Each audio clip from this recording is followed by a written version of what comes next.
So you told me that you're terrified of dying, Yes. and the two things that you mentioned to me was pain and how the dying would be. Is that right? Yes. Is that what you want me to talk about a little bit? Yes. My husband choked on his last breath. Okay. He was in such pain. I don't want my daughter to have to see that. Right. So let me deal with both of those questions first of all.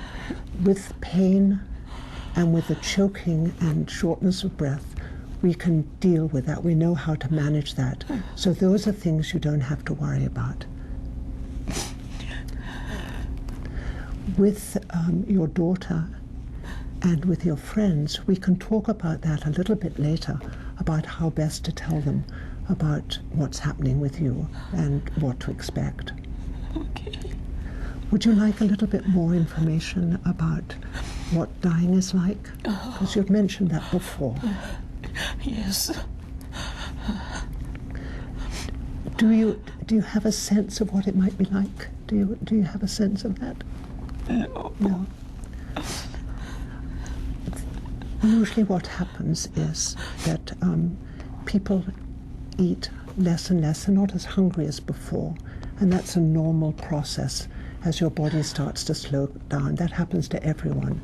It's normal. So that you'll be less hungry and you'll eat less.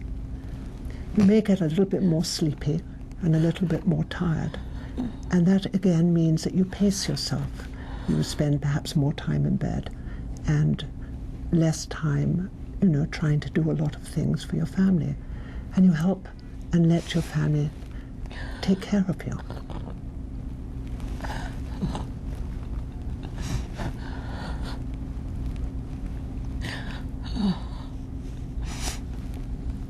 It's so frightening.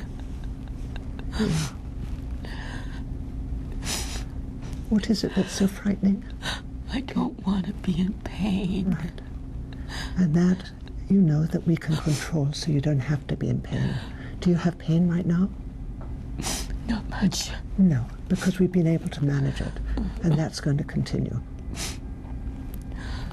That's one thing which is definite, that we will manage your pain. And we'll manage any symptom that you have.